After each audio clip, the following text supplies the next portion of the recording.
मेरे सादा से पाकिस्तानियों, इस वक्त ट्रस्ट डेफिसिट की फ़ज़ा है और ये बदएतमादी पहले दिन से ही है। ये उस वक्त से है कि जिस वक्त डेप्यूटी स्पीकर कौमी असम्बली कासिम सूरी साहब ने एक रूलिंग दी थी और उस रूलिंग के नतीजे में खान साहब आए थे, उन्होंने असम्बलियाँ डिज़ोल्व कर दी थी और असम्बलियाँ डिज़ोल्व करने के इस फैसले की तौसीक सदर ममलिकत डॉक्टर आरिफ अलवी ने की थी। लेकिन उसके बाद सुप्रीम कोर्ट ऑफ पाकिस्तान में इस फैसले को चैलेंज किया गया। सुप्रीम कोर्ट ने रूलिंग गैर आइनी करार दी और उसके बाद आपको पता है कि कैसे एक अक्सरियत रातों रात अक़लियत में बदली और इत्तेहादी हुकूमत हमारे सरों पर मुसल्लत हो गई। उसके बाद से एक ट्रस्ट डेफिसिट जो खान साहब और मुक़्तदिर हलकों के माबैन आया था, वो ट्रस्ट डेफिसिट नई आने वाली हुकूमत और मुक़्तदिर हलकों के माबैन भी पैदा हो गया। हुकूमत ये समझ रही थी कि शायद खान को हटा के हमें लाने का मकसद ये है कि हमें वही आशीर्वाद मिलेगी, वही एप्रिसिएशन, वही थपकी मिलेगी जो खान साहब को मैसर थी। लेकिन उनको शायद अंदाज़ा नहीं था कि न्यूट्रल्स का प्लान कुछ और था। खान से सिर्फ छुटकारा था और उसके बाद एक नया प्लान, एक नया एजेंडा था। लेकिन शायद इत्तेहादी हुकूमत को मालूम नहीं था कि उस एजेंडे के तहत वो इस्तेमाल होने जा रहे हैं। इस बदएतमादी की फ़ज़ा और ये बदएतमादी के बादल और भी गहरे हो गए जिस वक्त कोर्ट की तरफ से ऑर्डर्स आना शुरू हो गए। इस हुकूमत के हाथ पांव कोर्ट ने अपने ऑर्डर्स के जरिए से बांध दिए, क्योंकि ये हुकूमत चाहती थी कि अपने केसेस को माफ़ कराए, अपने मुताबिक कवानीन में तरामीम कराए, नैब को अपने मुताबिक चेंज किया जाए।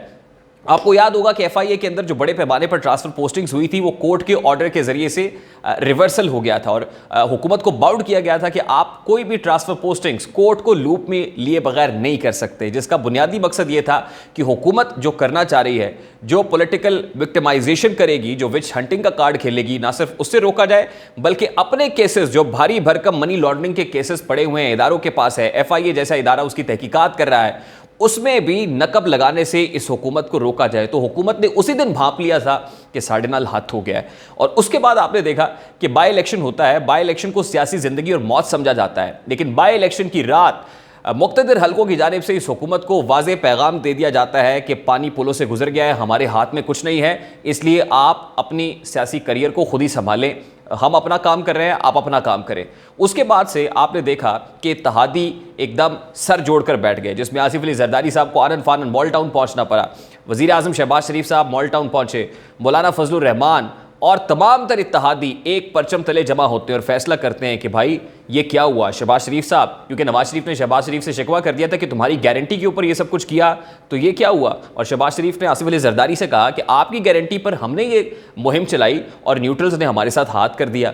आसिफ अली जरदारी साहब ने फिर थपकी दी कि कोई बात नहीं, हम फिर से इकट्ठे होते हैं, एक यूनानिमस डिसीजन करते हैं, कोई बात नहीं, हमजा शहबाज की वजारत आला नहीं जाएगी, उस वजारत आला को मैं बचाऊंगा। और हमने देखा कि आसिफ अली जरदारी ने कैसे चौधरी शुजात के घर पर चक्कर लगाए और उसके बाद एक प्लान खेला गया कि चौधरी शुजात का एक ख़त लाया जाएगा और उस ख़त की बुनियाद पर हम 10 वोटों को मुस्तरद करेंगे और हमजा शहबाज को फिर से वज़ीर आला इलेक्ट करा लेंगे।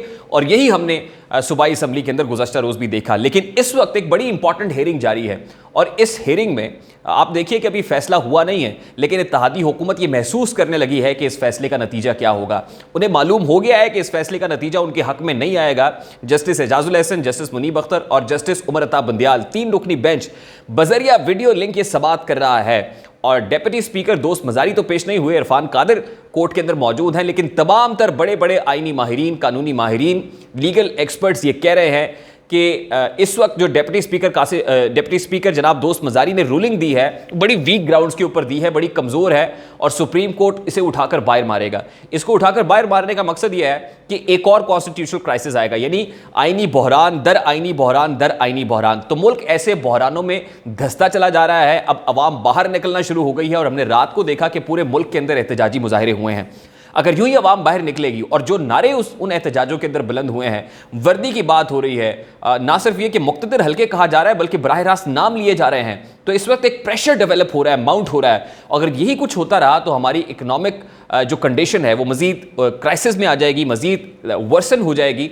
इसको होने से बचाने के लिए बिलाखिर न्यूट्रल्स ने यह फैसला कर लिया है कि एक लास्ट अटेम्प्ट की जाए जिसमें दोनों फरीकैन को, इत्तेहादी हुकूमत को भी और अपोजिशन को, एक मेज़ पर बिठाया जाए और फिर अक्टूबर में इंतखाबात करा लिए जाएं। और आपको पता है कि हमारे यहाँ तो पॉलिटिक्स ऑफ अपॉइंटमेंट होती है। नवंबर में एक बड़ी इंपॉर्टेंट अपॉइंटमेंट होने जा रही है। उस अपॉइंटमेंट का ताल्लुक इसी इदारे के सरबराह के साथ है। यकीनन वो इदारा ये चाहेगा कि अपॉइंटमेंट कोई वीक हुकूमत ना करे, कोई कंट्रोवर्शियल गवर्नमेंट ना करे। इस वक्त जो हुकूमत है वो यकीनन एक कंट्रोवर्शियल, एक मुतनाज़ हुकूमत है। वो इदारा कभी नहीं चाहेगा कि मुतनाज़ हुकूमत से अपनी की अपॉइंटमेंट कराई जाए।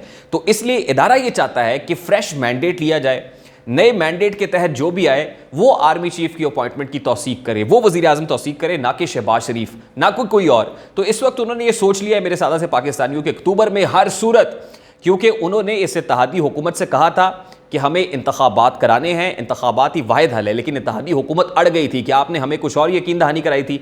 आपने कहा था हम अपनी टर्म पूरी करेंगे और आप हमें इलेक्शंस कराने का कह रहे हैं, जिसके बाद आपने देखा कि बाई इलेक्शंस में जो इस्टेब्लिशमेंट है उसका गमो गुस्सा भी सामने रहा। उसने कहा ठीक है फिर हम आपको सपोर्ट नहीं करेंगे, आप जाने, आपकी सियासत जाने, और नतीजा मुस्लिम लीग नून ने देख लिया।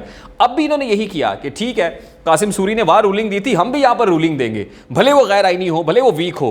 तो इस वक्त सब लोग अपने अना के घोड़े पर सवार हैं, अना की जिद, अना की जंग लड़ी जा रही है। इत्तेहादी हुकूमत अपनी अना के हाथों मारी हुई है।